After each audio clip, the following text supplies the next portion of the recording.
Hello hello hello. Welcome back. Hello. Welcome back everyone. मैं कम से कम ये मेरा शायद 17वां या 18वां कम बैक होगा। और मेरे साथ साथ आज हम्म, दो लोग जुड़े हुए हैं, Joji and NEET queen Seema. Let's give it up. Hello. ताल हेलो। तालियां हाँ, वालियां तालियां वाला बजाओ कोई। अच्छा ओके लेट्स गिव अप। हाँ नाइस। Let's give up. नहीं नहीं, don't give up, don't give up. आज हम लोग करने जा रहे हैं बायोटेक्नोलॉजी। मतलब पढ़ने जा रहे हैं, कुछ करेंगे बनेंगे नहीं, पढ़ने जाएंगे। बच गया। थोड़ा थोड़ा ज़रा आप लोगों को ज़रा अपडेट दे दूं मैं कि इतने समय से हम लोग कहाँ पे थे। पता नहीं कहाँ थे, कोई आइडिया नहीं है इतने समय से चैनल क्यों था। नीट कैसा गया हम लोगों का, ये स्टार्ट करेंगे। जोजी साहब बताएंगे नीट कैसा क्या उनका। मेरा तो 8वां अटेम्प्ट था भाई, इस बार सिलेक्शन हो जाता, बस ये एनटीए ने वो ग्रेस मार्क्स दे दिए ना, अच्छा अच्छा अच्छा। बस उसकी वजह से रह गया, वरना तो हो जाता मेरा। नंबर हम्म कितना आए थे? 12। 12? 12 मतलब 12 परसेंटाइल, 12 क्या? 12 आपको तो बार कर देना चाहिए पेपर नंबर। देने से। Thank you thank you. Seema ji, आपका कैसा गया पेपर? मेरा जैसा हर बार जाता है उससे थोड़ा बेहतर गया, ऐसा मैं कहूँगी। क्योंकि पेपर तो इस बार आसान आया था और क्योंकि पेपर लीक भी हो गया था। मैं ये नहीं कह रही हूँ कि हाँ, पेपर मैंने भी लीक किया हुआ देख लिया था, सही बात है लेकिन सही बात। फिर भी पेपर अच्छा हो गया। पर वही बात है, नहीं हो पाता है। नहीं हो पाता है, सही बात है। मैं तो सिर्फ एक ही चीज़ देखी है इस हम्म, साल, वो है ड्रेक के leak. Okay. I am just सही गोइंग है टू वो, सही है। I am just going to मैं नहीं करे थे। Leave it there. हाँ। मैं था ट्राईपॉड, ड्रेक ड्रेक का ट्राईपॉड देख लिया था। खैर। तो मेरा भी जैसा हमेशा बेकार जाता है, पेपर बेकार ही गया था। सिलेक्शन इस बार भी नहीं हुआ, but we will keep on going. कुछ एक आधी नई नई अनाउंसमेंट है। Thank you thank you. एक आधा नई अनाउंसमेंट है हमारी साइड से, हमारी टीम की साइड से। अब हम लोग डिस्कॉर्ड पे आप लोगों को पढ़ाएंगे, तो you can just come here any time you want. Discord की लिंक दे रखी होगी डिस्क्रिप्शन में, go check it out. Discord पे जाना, ज्वाइन कर लेना, और फिर ए सेक्शन में आ जाना। ये भाई आपको लिंक। यहाँ पे ऑप्शंस होंगे। वॉइस चैनल में जाके ए सेक्शन में आ जाना। Then you can just come here और study study with us. Study, wow, क्या बात है। Ash study. As study with us. Okay. क्या बात है। ज़्यादा हम लोग बकवास एसटीडी। बकवास नहीं करेंगे। मेरी आवाज़ ठीक आ रही है आप दोनों लोगों तैयार हाँ हाँ, को? शूटिंग ऑन ठीक करी है। थी, शूटिंग करी थी, बस हाँ। बोला कम करा कर। शूटिंग चल रही है। ठीक है भाई, स्टार्ट करते हैं। Let's go. आज हम लोग बायोटेक्नोलॉजी स्टार्ट करते हैं। लेट्स गो सीमा जी। तो बायोटेक्नोलॉजी क्या होती है, पहले कोई गैस मानना चाहेगा? बायो और टेक्नोलॉजी को मिक्स कर दो। टेक्नोलॉजी लाइफ में मिला दो, बायोटेक्नोलॉजी। क्या बात है, क्या थैंक यू बात है। Thank you. तो आज हम वही पढ़ेंगे, उसका पहला चैप्टर पढ़ेंगे, बायोटेक्नोलॉजी होती क्या है और उसके प्रिंसिपल और प्रोसेसेस क्या होते हैं। क्या बात है। ठीक है। हम्म। तो ये पढ़ना होता है क्या? रेने देकार्त के बारे में बता दीजिए। रेने देकार्त काफ़ी फेमस फिलोसोफर है। तो ऐसा था कि रेने डेस्कार्ट जो था वो देकार्त। एक फ्रेंच फिलोसोफर था, मैथमेटिशियन था और बायोलॉजिस्ट भी था। मतलब कुछ छोड़ नहीं रखा था उसने जिंदगी में। क्या बात है, ठाला भर उसके दी पास थी। सारा ह्यूमन नॉलेज था। हम्म। क्या बात है, ये तो नहीं मान सकती मैं। खासकर ये नेचुरल साइंसेस का और मतलब टेक्नोलॉजीज का उसको बहुत ज्ञान था। ठीक है। तो आ, इसका मतलब क्या होता है इस वर्ड का? एंथ्रोपोसेंट्रिक। अच्छा मतलब, इसका मतलब ये होता है कि something that centers around humans. Oh, मैं अच्छा। श्योर नहीं हूँ, एक बार कोई कंफर्म कर लेना, ठीक है। ठीक है। नाभि होती है क्या? ओके। ठीक है भाई। ओके। आगे। तो सॉरी। उसमें तभी नीट तो नहीं जो आता था। बायोलॉजिकल वर्ड का जो मतलब मेजर यूटिलिटी थी वो इसने as a source of food use की। ठीक है। ओके। हाँ ठीक है, इतना बहुत है। तो बस इसका यही था कि इसको सब कुछ पता था और उसने बायोटेक्नोलॉजी के प्रोसेसेस को बहुत अच्छे से बताया रखा था। थोड़ा मैं भी ठीक है, यहाँ ज्ञान पे लूँगा। रेने देकार्त ने बहुत फेमस बात कही थी कि अगर आप सोच सकते हो तो आप एग्जिस्ट करते हो, इसका मतलब। क्या बात है, क्या बात। अरे रोनाल्ड मैकडोनल्ड द फाउंडर नहीं देखी किसी ने? ठीक है भाई, ओके। अरे इसमें एक एक इम्पोर्टेंट था, फादर ऑफ समथिंग, किसी के तो फादर थे ये। बच्चे, नहीं नहीं फादर ऑफ चिल्ड्रन। नहीं नहीं नहीं, बच्चों के नहीं थे, कहीं तो थे। अच्छा ठीक है यार, कोई बात नहीं। आ, देखो इसमें से कुछ है अजीब तो, है ये, किसी के मुझे साथ तो तो इन्होंने काम लगता किया है। था। हाँ, स्टैनली कोहेन के साथ किया था। स्टैनली कोहेन के और साथ फिर काम पापा किया था। बन गया था। और कोहेन फिर ने बाद, प्लाज्मिड की स्टडी की थी। सही बात है। अच्छा ये आया तो था कहीं ना कहीं तो हाँ, क्वेश्चन देखा था मैंने। इन स्टैनली दोनों कोहेन में उसमें था तो। वो साथ में वो मिला था, क्या मिला था साथ में? बच्चे? नोबेल प्राइज यार। क्या बात है, चलो नोबेल प्राइज। शुरुआत करते हैं चैप्टर से। अरे ओरी, चैप- ओरी तो वो है ना, क्या नाम है उसका, वो जो इन्फ्लुएंसर है। और ये तो हुआ है। ओरी तो हाँ, क्यूट है। वो सबके साथ चिपक के फोटो खिंचाता है। मेरे साथ भी खिंचवाओ। चलो क्या बात। स्टार्ट करते हैं, लेट्स बिगिन। तो ये चैप्टर है बायोटेक्नोलॉजी, प्रिंसिपल्स एंड प्रोसेसेस। तो पहला पैरा आप रीड करिए। तो बायोटेक्नोलॉजी होती है वो टेक्निक्स के साथ डील करती है। लाइव ऑर्गेनिज्म यूज़ कर लिया, एंजाइम यूज़ कर लिया, उससे आप चीज़ें बनाओगे, प्रोडक्ट्स बनाओगे, प्रोसेस बनाओगे। अगर आप दही बना सकते हो, दही बना सकता है यहाँ कोई? जहाँ हाँ, मैं मतलब बना मैं सकती हूँ। बना सकता हूँ। जोजी वाला जो, ठीक है भाई, ठीक है, मैं कुछ बोलूँगा नहीं। तो आप बायोटेक्नोलॉजिस्ट हो टेक्निकली स्पीकिंग, वो फॉर्म ऑफ क्या बात। बायोटेक्नोलॉजी है। बट आजकल के ज़माने में काफ़ी रिस्ट्रिक्टेड सेंस हो गई है यहाँ पे, कि यहाँ पे बहुत बड़े बड़े स्केल पे वो करते हैं। आप दही कितने बड़े स्केल पे बनाते हो? आपसे तो नहीं पूछ रहा हूँ मैं, जो जी, सीमा जी, कितने बड़े स्केल पे आप दही बना आ, सकते हैं? एक लोटा। एक लोट, डैम, क्या बात है, अप्लॉस अप्लॉस। तो वाह। मनी अदर प्रोसेसेस होती हैं, टेक्निक्स जो बायोटेक्नोलॉजी के अंदर आती हैं, जैसे in vitro fertilisation, IVS, test tube baby. जो जी को लगता था टेस्ट ट्यूब बेबी वो होते हैं जिनको टेस्ट ट्यूब के अंदर उगाया जाता है। नहीं नहीं, ऐसा नहीं होता है। By the way, test tube के अंदर उगाया नहीं जाता हूँ, पहले तो तो उगाया टीचर मेरे को क्यों बोलती थी इसे? क्या, क्या बोल रही थी? क्या आपको टेस्ट ट्यूब बेबी बोला था? हाँ। सही बोला था वो, कुछ गलत नहीं बोला था। Synthesising a gene and using it, आप जीन सिंथेसाइज करो, बनाओ और उसको यूज़ करो। फिर डीएनए वैक्सीन वगैरह बनाना या डिफेक्टिव जीन को ठीक करना, सब कुछ बायोटेक्नोलॉजी का पार्ट है। यूरोपियन क्या फेडरेशन बात। Of body building, European federation of biotechnology, उसकी डेफिनेशन ये थी बायोटेक्नोलॉजी की, कि उसमें ट्रेडिशनल व्यू भी आ जाए, ट्रेडिशनल यानी कि दही जमा लो, और मॉडर्न व्यू भी आ जाए, यानी कि दही जमाने वाला जीन ठीक कर दो अगर ख़राब है तो। तो उन्होंने डेफिनेशन दी थी, the integration of natural science and organism cells part thereof and molecular analogues for products and services. क्या होता है यहाँ, कुछ खास इंपॉर्टेंट नहीं था मेरे हिसाब से तो इस पैरा में पूरे। नेचुरल साइंस और ऑर्गेनिजम्स की इंटीग्रेशन। अच्छा, हम्म कितनी गंदी डेफिनेशन दी इन्होंने, क्या बात है, पार्ट समझ में देयर नहीं ऑफ। आ रही। चलिए यहाँ let's give it up to Joji, principle चलो समझाइए। पढ़िए। यार मैं तो अंगूठा साहब हूँ। क्या बात है, फिंगरप्रिंट। लेट्स गो विद सीमा जी। ठीक है, तो हम बात करते हैं प्रिंसिपल्स ऑफ बायोटेक्नोलॉजी के। ठीक है। ठीक है। हम्म, मतलब दो टेक्निक्स थी जिसकी वजह से मॉडर्न बायोटेक्नोलॉजी का जन्म हुआ। हम्म, ठीक है। पहला था जेनेटिक इंजीनियरिंग। ठीक है। अच्छा। अब सुनने में ये काफी सच लग रहा है, हम्म, जेनेटिक इंजीनियरिंग। सही बात है। ठीक है, और ये है भी सच। ठीक है। ठीक है। ये तो मैथ का सब्जेक्ट है। इसको पढ़ते पढ़ते सुसु निकल जाती ठीक है भाई, क्या है। बात है। अच्छा अब तो जोजी जोक मारेगा, रहना तो। हाँ, तो मतलब जेनेटिक इंजीनियरिंग का बेसिकली मतलब होता है हम्म, कि आप जेनेटिक मटेरियल की हम्म, केमिस्ट्री को चेंज कर दो। मतलब जेनेटिक मटेरियल में आप चेंजेस ला दो। ठीक है। क्यों क्यों लाने हैं आपको चेंजेस? क्यों?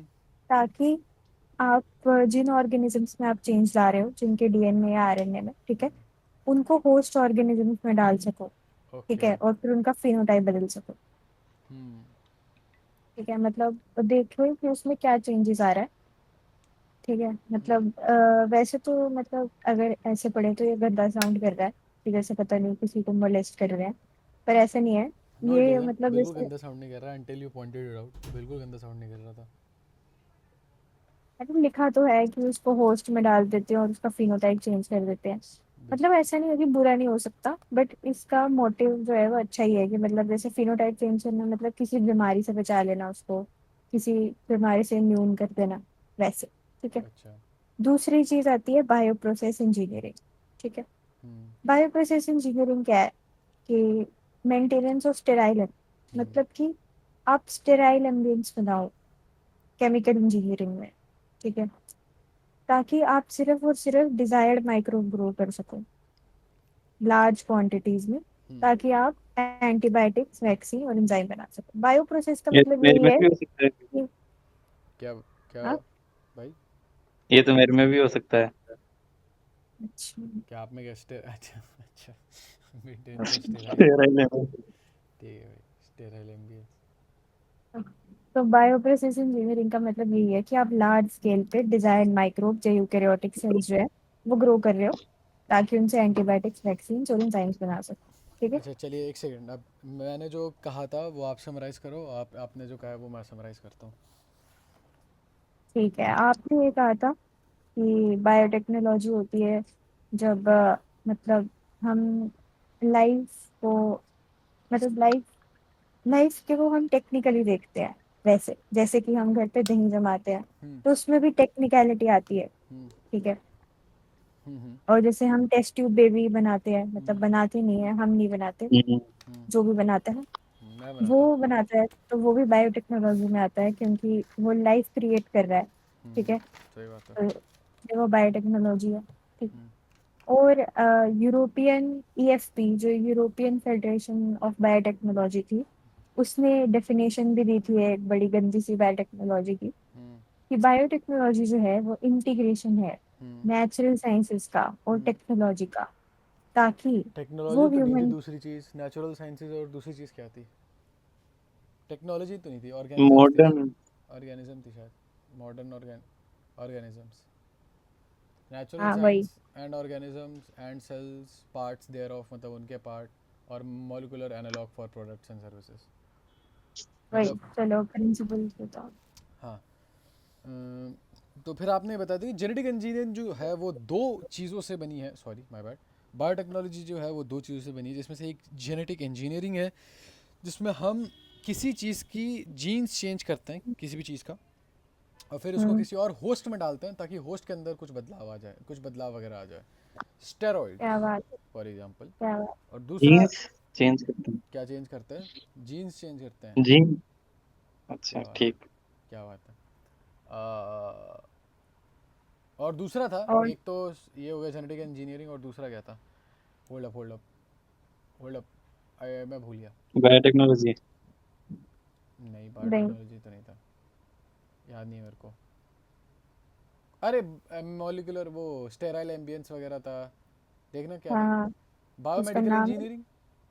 Bio processing engineering. Bio process engineering. अच्छा, मतलब इस प्रोसेस में जो चीज़ें होती हैं, मतलब ढंग से माहौल वगैरह ढंग से रखना, या कोई पर्टिकुलर माइक्रोब को उगाना, या बहुत ज़्यादा, मतलब जो उसमें छोटी मोटी डिटेल्स होती हैं वो बायो प्रोसेस इंजीनियरिंग में काम आती हैं।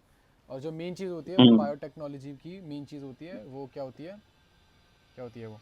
हाँ, जेनेटिक इंजीनियरिंग। जेनेटिक दरअसल यही इंजीनियरिंग। किया जाता है, पहले जेनेटिक इंजीनियरिंग किया जाएगा, उसमें वो एक ऑर्गेनिजम्स के साथ ऐसा करेंगे, फिर उसको रिप्रोड्यूस करने के लिए bioprocess engineering. Sure, that hmm. Doesn't sound too तेरह डिफिकल्ट। लोगों में। ठीक है। चलो एक सेकंड आगे। एक पहले मुझे ये बताओ कि इसको, इस चैप्टर, ये चैप्टर कौन सा है और कौन सी क्लास का है ये? पहले मुझे ये ये बताओ। क्लास 12th का चैप्टर है, चैप्टर 9th है, chapter biotechnology. 9, biotechnology, biotechnology, technology. रुकना जरा 1 मिनट में चार्जर लगा लो। ओके ठीक है। ओके। मैंने जो जी से हेलो। मैंने जो जी को कहा है कि पहले सुसु कर लिया कर, अब देखो रिकॉर्डिंग रुकवा दी। अच्छा, रिकॉर्डिंग चल रही है क्या? Oh sorry, please continue. यार अब फिर आपकी सबको बारी पता चल करने जाएगा। की। Continue continue. तू जानबूझ के करता है तो। करिए, शर्मा पढ़िए, जी। आपकी बारी, आपकी अच्छा बारी। मेरी चांस है क्या?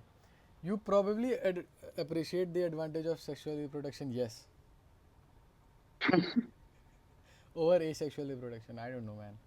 खैर ये जो सेक्सुअल रिप्रोडक्शन है वो आपको वेरिएशन ट्राई करने के लिए कहती है, मतलब अपॉर्चुनिटी प्रोवाइड करती है, और अलग अलग यूनिक कॉम्बिनेशन जेनेटिक सेटअप के, और नहीं तो क्या, क्या बात है। कुछ बेनिफिशियल होते हैं पूरी किसी ऑर्गेनिज्म के लिए और पॉपुलेशन के लिए, सही बात है। ये कहना चाह रहा है अरे मतलब वेरिएशन वगैरह, कोई लंबा पैदा हो गया, कोई छोटा पैदा हो गया, तो सबके लिए अपने अपने काम होते हैं, लंबे लोगों के लिए अपने, मतलब यू गेट द पॉइंट।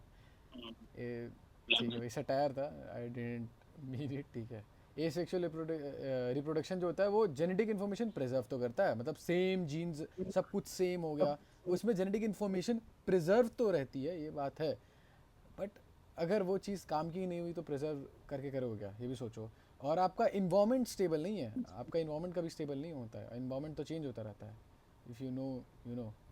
खैर, और क्या सेक्सुअल बात है। रिप्रोडक्शन में आपको वेरिएशन मिलने को मिलेगी, बच्चा अलग और बच्चा वाइट आपका, और सॉरी व्हाट व्हाट बच्चा वाइड अगर आपका पैदा होता है तो उसके लिए आपको, that is also an advantage. Traditional hybridisation जो होती है प्लांट और एनिमल ब्रीडिंग में, उसमें अनडिज़ायरेबल जीन्स भी आ जाते हैं डिज़ायर्ड जीन्स के साथ। मान लो आपने एक बहुत मोटा भैंसा लिया और बहुत ताकतवर, और आपने एक बहुत ज़्यादा दूध देने वाली गाय भी ले ली, तो उसके साथ अब उस मोटे भैंसे के साथ, मान लो उस मोटे भैंसे में दिक्कत यह है कि वो मोटा भैंसा, उस मोटे भैंसे की दिक्कत क्या हो सकती है, क्या दिक्कत हो सकती है एक भैंस में, उसकी एक वो टांग चल ही खराब नहीं है। सकता। मान लो एक टांग खराब है, नहीं नहीं ऐसा भी नहीं है, एक टांग खराब हो जाती है, कोई जेनेटिक उसकी एक कंडीशन है। टांग नकली थी, वो उसके हॉकी का बहुत बड़ा प्लेयर था। ओके, ओके, ठीक है। हाँ मान लो, तो आपके जो उसका जो बेटा पैदा होगा या बेटी पैदा होगी, उसकी भी एक टांग निकली होगी, और वो भी हॉकी की एक बहुत बड़ी प्लेयर होगी या होगा, जो भी है, you get the point, undesired चीज़ें भी आ जाती है। अभी जो टेक्निक होती है जिसमें रिकॉम्बिनेंट डीएनए बनाओगे आप, और उसमें जीन क्लोनिंग का और जीन ट्रांसफ़र का आप फ़ायदा उठाओगे, रिकॉम्बिनेंट डीएनए एक प्रोसेस है जिसके अंदर ही आ जाती है, उससे ये लिमिटेशन आप ओवरकम कर सकते हो, और उससे इसे फ़ायदा आपको आइसोलेशन में हेल्प मिल जाएगी, और सिर्फ एक सेट आपको डिज़ायरेबल जीन मिलेगा, आप इनडिज़ायरेबल जीन नहीं आपको मिलेगा। तो अभी क्या जो बात हुआ है। प्लीज़ समझाइए, कौन समझाएगा, जो जी लेट्स गो।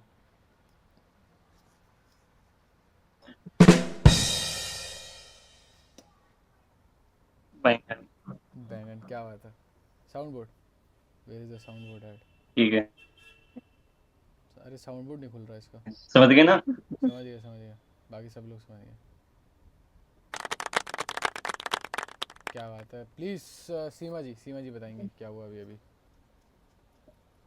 तो देखिए, ऐसा हुआ कि पहले तो आपने ये बताया कि सेक्सुअल रिप्रोडक्शन और हम्म, सेक्सुअल रिप्रोडक्शन के बारे में, और कैसे सेक्सुअल रिप्रोडक्शन जो है वो बेहतर होती है एसेक्सुअल रिप्रोडक्शन से, बिल्कुल, क्योंकि उसमें वेरिएशन आ जाती है। ठीक बिल्कुल। है। और एसेक्सुअल रिप्रोडक्शन जो है वो मतलब कंजर्व करती है अपनी जो प्योरिटी है उसको। ठीक है, क्योंकि वो अपने साथ ही मतलब करता रहता है, क्या तो क्या इसलिए उसमें कोई वेरिएशन नहीं आती क्या बात। Sexual activities. ओह, अच्छा वो भी मम्मी को हाँ। बताऊंगा, आप ऐसी ऐसी बातें कर रही हैं। फिर तो फिर क्या होता है अब, और जो ट्रेडिशनल हाइब्रिडाइजेशन जो होती है हम्म, उसमें ऐसा होता है कि बहुत बार अनडिजायरेबल जीन्स भी आ जाते हैं। ठीक है, हम्म, जैसा कि आपने वो नकली टांग की एग्जांपल दी एंड ऑल। ठीक है। और जो हाइब्रिडाइजेशन है उससे हम रिकॉम्बिनेंट डीएनए बना सकते हैं और जीन ट्रांसफर, जीन क्लोनिंग वगैरह कर सकते हैं। तो क्या उसके बात है, बारे में हम आगे पढ़ते हैं। क्या बात है। हम्म, चलिए अब आपकी बारी। अच्छा, क्या आपको पता है हम्म, कि एक का क्या होता होगा अगर उसको किसी एलियन ऑर्गेनिज्म में डाल दिया जाता हो? क्या होता होगा। नीला हो जाता होगा। नीला हो जाता होगा, क्यों। समझा नहीं क्या। नीला क्यों होगा वो। ओके। जादू। ठीक है भाई, मतलब अवतार रेफरेंस है। ओके, उसके बाद। ज्यादा से ज्यादा क्या हो सकता है कि जो डीएनए का पीस है ये अपने आप को मल्टीप्लाई नहीं कर पाएगा। ठीक है, ओके, प्रोजेनी के सेल्स में दूसरे ऑर्गेनिज्म पे, क्योंकि वो ऑर्गेनिज्म अननोन है उसके लिए। बच्चों में नहीं ठीक है, जाएगा। लेकिन हाँ, नहीं, उस ऑर्गेनिज्म में भी वो कुछ नहीं कर पाएगा, मतलब मल्टीप्लाई नहीं कर पाएगा, लेकिन बट बट अगर हम उसे इंटीग्रेट कर दें जीनोम में, इसके एलियन के, जो कि हमारा रेसिपिएंट है, हम्म अगर हम उसे मतलब कायदे से यहाँ जहाँ से भी हम ले रहे हैं वहां से काट के हम्म, उसको हम एलियन के उसके साथ जोड़ दें, जीनोम के साथ, क्या ठीक है, बात है। तो वो मल्टीप्लाई कर सकता है, इतने ही मल्टीप्लाई, ठीक है, और वो इनहेरिट भी हो सकता है, हम्म मतलब मल्टीप्लाई भी करेगा और इनहेरिट भी होगा हम्म पोस्ट डीएनए के साथ, मतलब हम्म। जो हमने डीएनए भेजा था उसके साथ साथ, ठीक है। ओके। अब ऐसा क्यों हुआ? ऐसा इसीलिए हुआ क्योंकि जो एलियन पीस था डीएनए का, हम्म। क्या बोल रहा ठीक हूँ, है, ऑडियो बड़ी अच्छी आ रही है वो, अचानक से। हाँ, जो एलियन पीस था डीएनए का, हम्म वो क्रोमोसोम का पार्ट बन गया, हम्म। मतलब वो उसका हिस्सा बन गया, और फिर वो दोनों साथ में मल्टीप्लाई करने लगे, क्या बात है, वाओ, लव ठीक स्टोरी। है, मतलब कायदे से इसकी और उसकी शादी करा दी, ठीक मज़ा ही आ गया। फिर ये स्टोरी तो अवतार वाली सी लग रही है। अवतार वाली है। अच्छा सही बात है, हाँ अवतार वाली लग तो रही है। हाँ, और उसके पास एबिलिटी होती है टू रेप्लिकेट। हम्म। अवतार के भी बच्चे थे, बाद ठीक में है, आए थे, बाद में। तो आए तो थे ना, हम्म। पता नहीं कैसे ही आए थे। कैसे गया थे अब, इन्हें जब आपको देख के थोड़ी वो लोग वो करेंगे सेक्स वुक्स, कि जब तक नीट क्वीन सी वानी आएगी तब तक नहीं करेंगे हम लोग कुछ भी। क्यों यार, एलियंस का डू लाइक इतना टू तो वॉच, करना चाहिए। Do like to watch. Closet में बिठा के देख रहे ओके, पीपिंग। एक क्रोमोसोम में क्या होता है, एक स्पेसिफिक डीएनए सीक्वेंस होती है जिसे हम कहते हैं ओरिजिन ऑफ रेप्लिकेशन, ठीक है, ये बहुत ही बढ़िया बात है। ओरी। अब इसके नाम से ही पता चल रहा होगा आपको हम्म कि ओरिजिन ऑफ रेप्लिकेशन है सीक्वेंस का नाम, तो इसका मतलब रेप्लिकेशन यहाँ से शुरू होती होगी, हम्म ठीक है, मतलब जो डीएनए रेप्लिकेट करता है तो वो यहाँ से स्टार्ट करता है, ठीक है, जैसा कि आगे लिखा भी हुआ है, which is responsible for initiating replication, ठीक है। Make sense. तो इसीलिए अगर हमें किसी भी एलियन पीस ऑफ डीएनए को मल्टीप्लाई कराना हो तो उसे हमें उसके क्रोमोसोम का पार्ट बनाना पड़ेगा, वरना वो नहीं करेगा, ठीक है। और कौन से, मतलब कैसे बनेगा उसके क्रोमोसोम का पार्ट?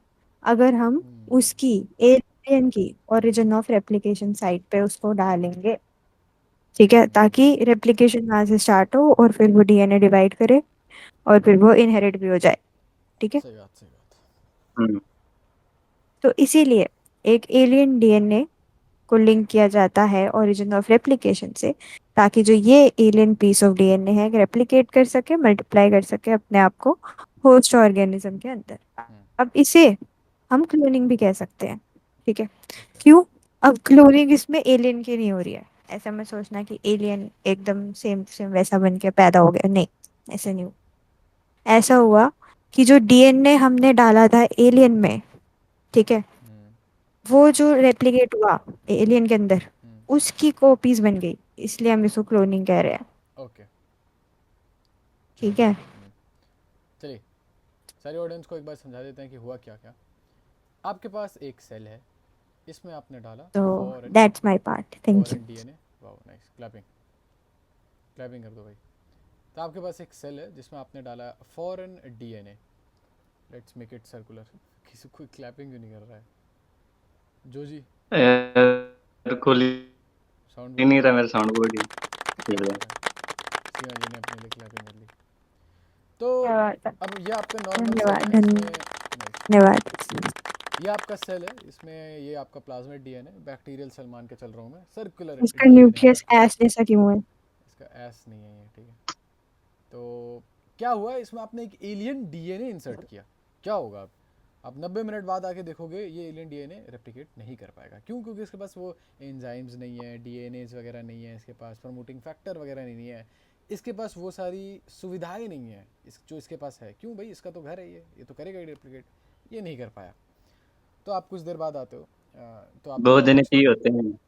सही बात है, एक घर बनाने के लिए, सही बात है। कुछ लोग घर से बाहर आके फल फूल नहीं पाते। हम्म, सच बात है। जो लोग, कुछ लोगों को टाइफाइड, जॉन्डिस, पता नहीं क्या क्या हो जाता है।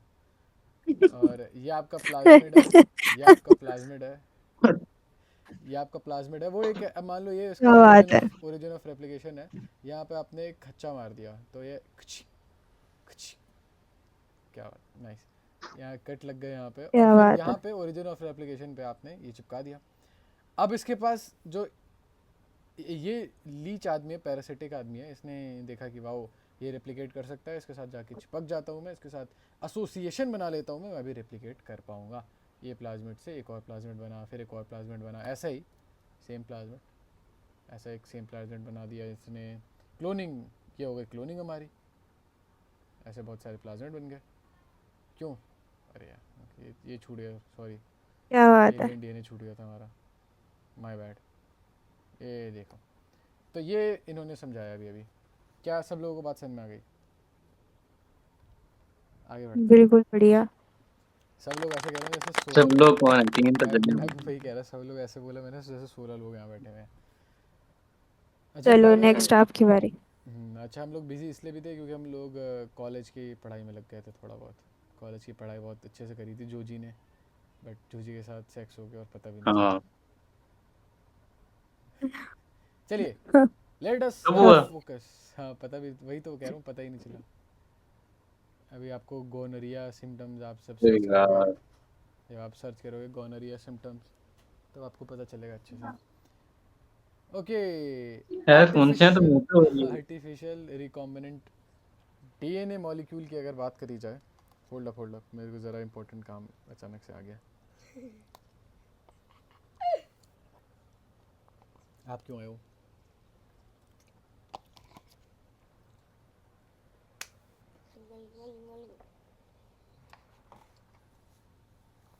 My bad. रिकॉर्डिंग ऑफ करिए क्या? नहीं, माय बैड, आ गया वापस आ गया मैं। थोड़ा awkward अच्छा साइलेंस, हुआ, मैं कुछ बोलने वाली थी awkward, गंदा वाला। ठीक है okay. awkward silence cover up करते हुए आगे बढ़ते हैं। पहला रिकॉम्बिनेंट डीएनए जो इमर्ज हुआ था उसमें पॉसिबिलिटी थी, एक लिंक जीन किया हमने, एंटीबायोटिक रेजिस्टेंस वाला जीन था। वो जो जीन था वो एंटीबायोटिक रेजिस्टेंस प्रोवाइड करता था। फिर उसको हमने सैल्मोनेला टाइफी के अंदर डाल दिया, ठीक है, याद रखना, सैल्मोनेला टाइफी के अंदर। अब सैल्मोनेला टाइफी के अंदर क्या कहाँ बात। डाला? ऐसा तो था नहीं कि कहीं भी छोड़ दिया और जी हाँ भाई बड़ा हो गया, वो ऐसा नहीं था। उसके प्लाज्मिड के अंदर डाला। प्लाज्मिड होता क्या है? रुकिए मैं समझाता हूँ आपको। सारे के सारे जेनेटिक मटेरियल स्टोर्ड होते हैं मोस्टली, जहाँ तक हमने पढ़ा है कि अच्छा जेनेटिक मटेरियल क्या हो गया, डीएनए हो गया। डीएनए कहाँ स्टोर डाला होता क्या? है? व्हाट? डीएनए हो गया, डीएनए आपका मोस्टली स्टोर होता है न्यूक्लियस में,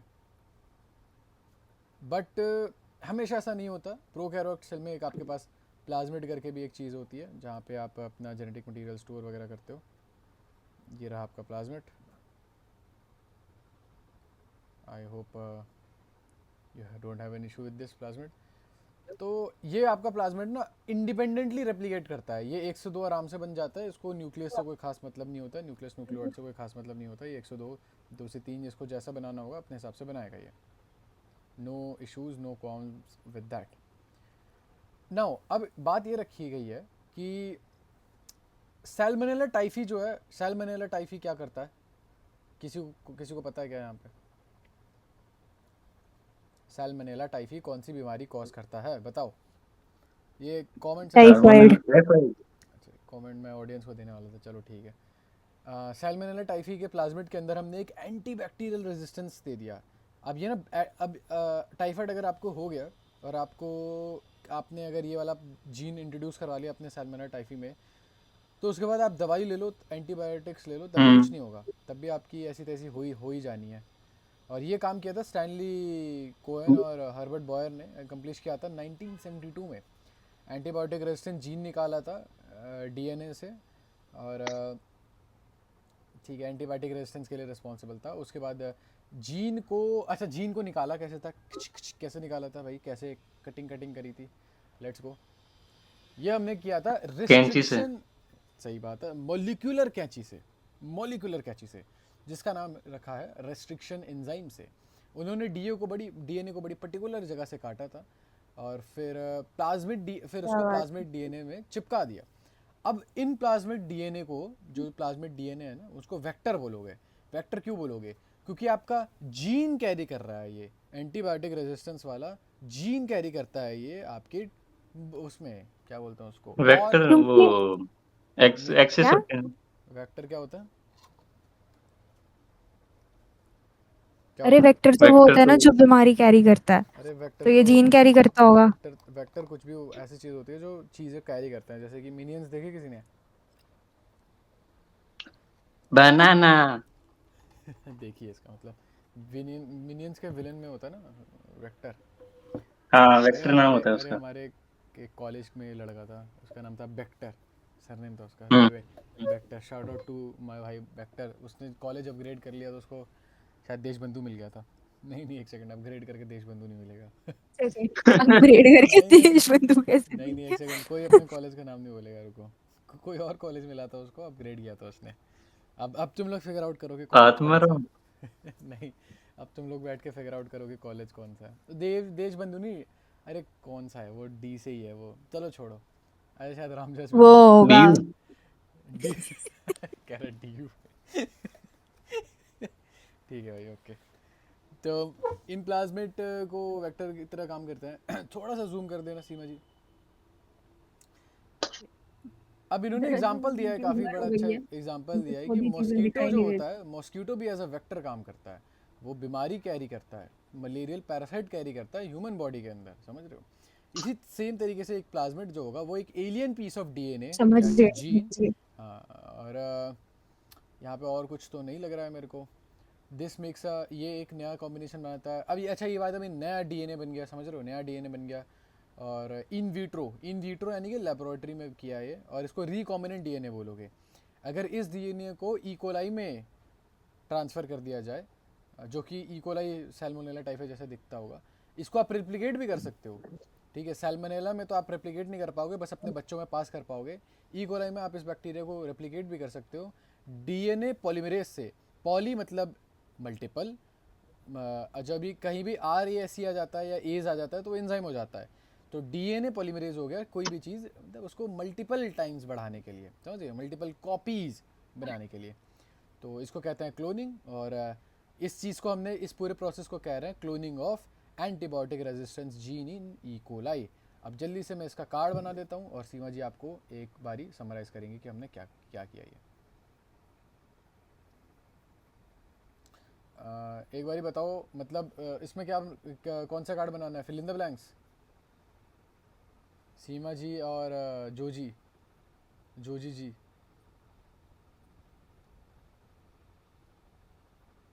हेलो, कहाँ गए आप लोग?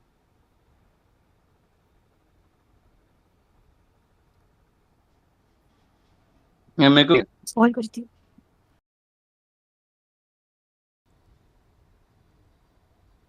शूटिंग चल रही है, चलो लेट्स गो। कहाँ थे, क्या सवाल था, किसको क्या सवाल था? मेरे को तो क्या सवाल है, क्या सवाल था? पूछिए। वो दयाल सिंह हो सकता है क्या, डी से तू कह रहा था, बोल यार रहे थे। हम लोग पढ़ रहे हैं ना, कुछ पढ़ाई से रिलेटेड पूछ। जीव आदमी है। ठीक। तू बाहर मिल, तेरे को बताता हूँ। बाहर मिल, बाहर नहीं जाता भाई। तो दयाल सिंह के बाहर मिल, अपने आप पता चल जाएगा। Please Seema ji, it's not funny anymore. एक जोक, आ, एक जोक को ड्रैग करते रहेंगे आए बड़े। अच्छा ये देश तो बंधु हो बताओ, सकता है। तीन तीन क्या? स्टेप्स तो बताओ। अच्छा, 3 स्टेप्स तो बता दो। तो सबसे पहले आपको 3 स्टेप चाहिए। आपको स्टेप नंबर 1, आज मेरे बिल्ली ने डीएनए आइडेंटिफाई करके उसके डिजायरेबल जीन्स निकाल दिए। उसके बाद, उसके बाद उसको नए होस्ट में डाल दिया, और उसके बाद उसको मेंटेन करे, मतलब उस डीएनए को मेंटेन किया हमने नए होस्ट में। क्या बात। चलिए शिवाजी, लेट्स गो। अब हम बात करते हैं टूल्स की, रिकॉम्बिनेंट डीएनए टेक्नोलॉजी के। एक्सक्यूज मी, ठीक है। एक्सक्यूज मी, जो हमने पढ़ाया एक बार जल्दी से समराइज तो करो। अच्छा, I thought I dodge that, but okay. That's what she said. Let's go. Okay, not funny. It is, that's what he said. You get it because of ठीक है भाई, अभी हम लोग बस कैंसिल होने वाले हैं। जो हमारे 3 व्यूअर्स हैं वो हमें कैंसिल कर देंगे, जैसे कि ऐसी बातें करता हूँ यार मैं भी। कौन कैंसिल कर रहा है? मत कर अच्छा, मत कर। ऐसा था कि आपने ये बताया था कि होता है, हम्म। प्लाज्मिड एक चीज होती है अच्छा। जिसमें कि जो जिस वो पार्ट होता है क्रोमोसोम का जिसमें हो मतलब जो भी क्रोमोसोम का? हमारा क्रोमोसोम मतलब का? प्लाज्मिड एक क्रोमोसोम ही होता है। I wouldn't see, I wouldn't call it that, but ठीक है, ओके। मैं जेनेटिक मटेरियल कैरी करता है वो, ऐसा मान लो। वही तो उसी का जो है उसी को काटा पीट के मतलब उसी को मॉडिफाई करके हम इधर उधर डाल देते हैं। ठीक है। हम्म। इधर उधर। हाँ। ई कोलाई से ई कोलाई मतलब ई कोलाई का डाल देते हैं साल्मोनेला टाइफी में। क्या डाल तो ये देते काम हैं, पहले क्या डाल देते हैं, प्लीज स्पेसिफाई। प्लाज्मिड यार। Is wrong with you? P से हाँ और, बच गया। पी से और भी चीज़ें होती हैं। हाँ, let's not pineapple. Go that deep. तो अ, हाँ, तो ऐसा पहली बार किया था हर्बर्ट बोयर और स्टैनली कोहेन ने। उन्होंने पहली बार ऐसा मतलब इधर उधर करने वाला काम किया था। हर बिट वो, अनीता अंबानी ने एक नया रोबोट खरीदा है। यार please please continue, continue. Don't disturb. Sorry, sorry. तो ऐसा हुआ कि ये भी उसने होता है। अब उन्होंने काटा किससे? ठीक है, उन्होंने काटा मॉलिक्यूलर सीजर से, जिनको कि हम कहते हैं रिस्ट्रिक्शन एंजाइम। फिर उन्होंने जोड़ा कैसे? जोड़ा उन्होंने डीएनए लाइगेज से। फिर उन्होंने उसकी कॉपीज कैसे बनाई? Copies DNA. उन्होंने बनाई डीएनए पॉलीमरेज से। अच्छा, तो ये अलग अलग उनके टूल्स हैं। सही बात है। तो क्या बात है? अब वेक्टर कहते हैं हम उसको जिसमें जो मतलब होस्ट डीएनए कैरी करता है। अच्छा। तो हाँ, अच्छा। ऐसा ही होता है। अच्छा। हाँ, पूछा किसी ने? हो गया बस।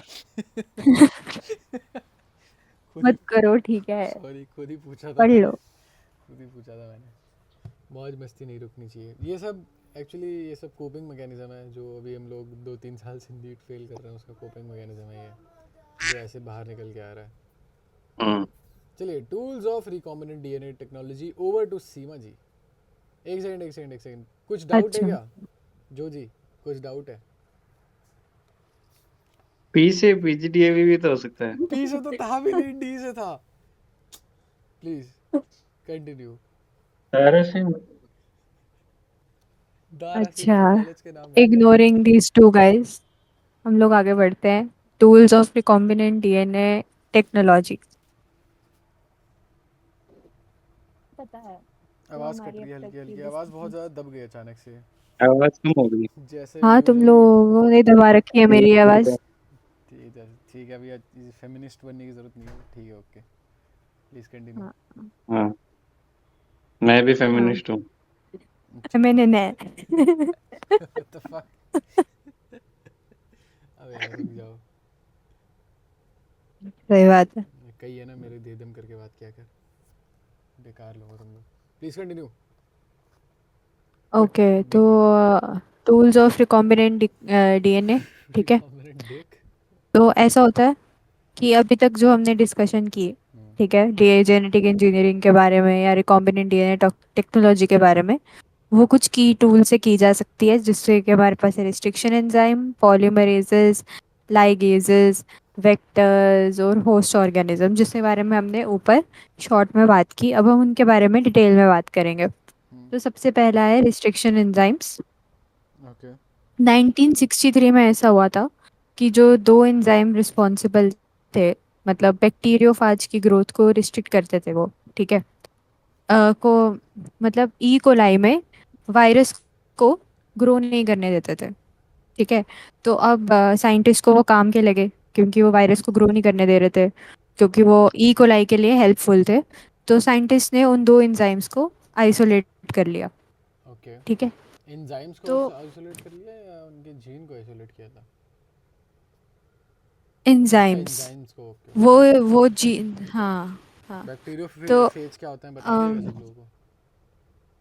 बैक्टीरियोफेज वो वायरसेस होते हैं जो बैक्टीरिया को इफेक्ट करते हैं, वही तो बताया मैंने अभी। अच्छा अच्छा ठीक है, आवाज़ कट रही थी हल्की हल्की, बट ओके। हाँ, तो उसमें से जो एक एंजाइम था उसको वो डीएनए में मिथाइल ग्रुप ऐड कर देता था।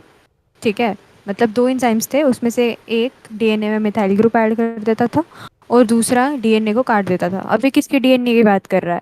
ये बैक्टीरियोफाज की डीएनए की बात कर रहा है। अगर डीएनए में आप मिथाइल ग्रुप डाल दो तो मतलब डीएनए का जो मतलब वो होता है, सिस्टम सिस्टम हैंग होता है, वो हैंग हो जाता है।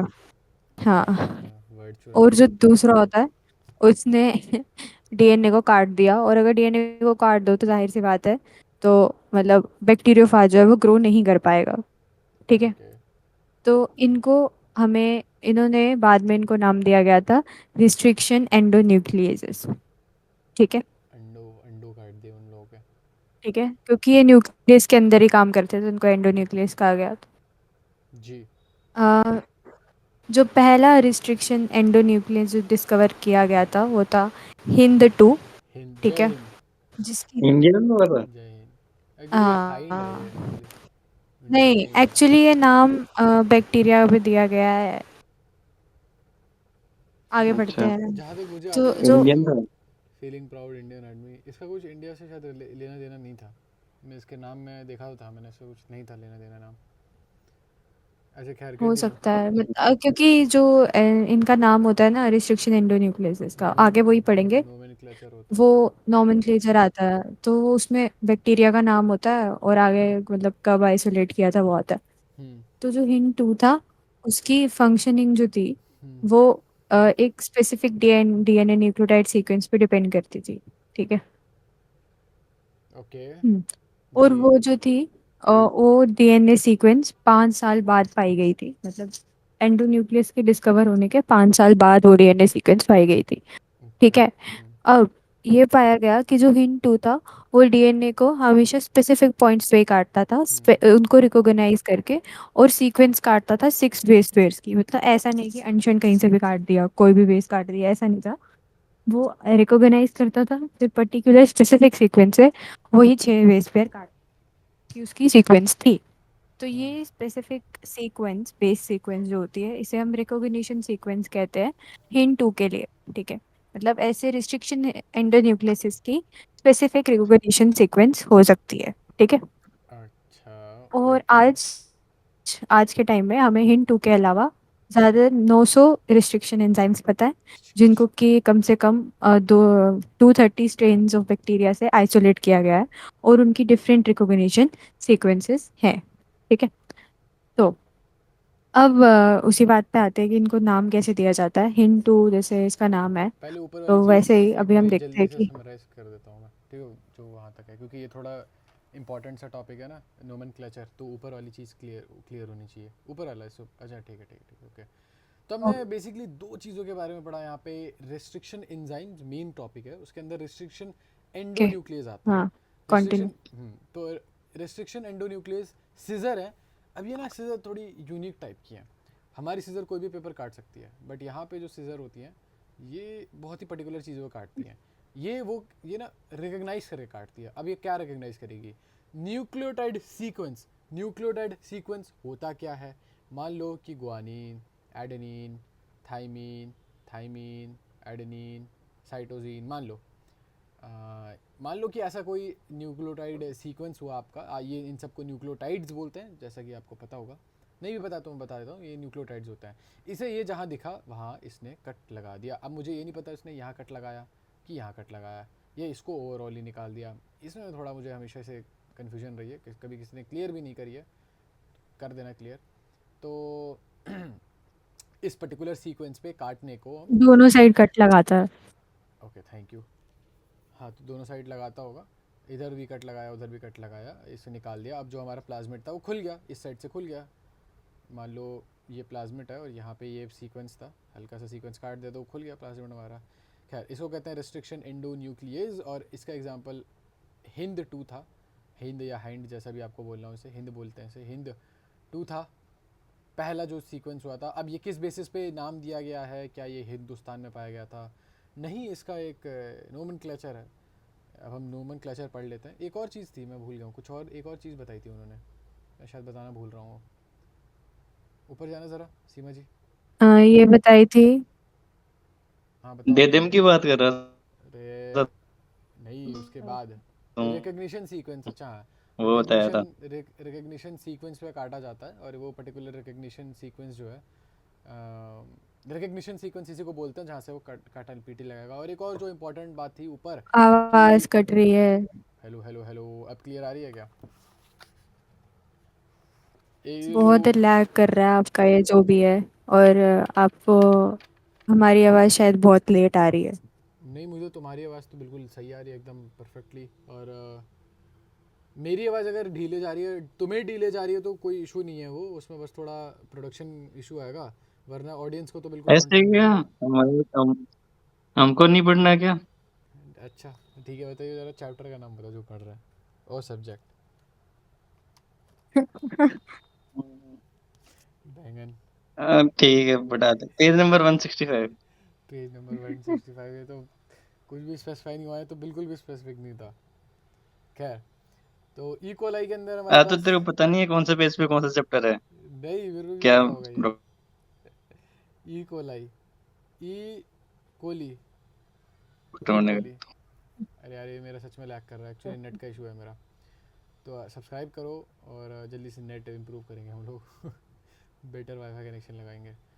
तो ई कोलाई के अंदर दो एंजाइम थे। ई कोलाई के ऊपर अटैक करता है बैक्टीरियोफेज। बैक्टीरियोफेज से लड़ने के लिए दो एंजाइम लगाए थे हमने। बैक्टीरियोफेज एक टाइप ऑफ वायरस है।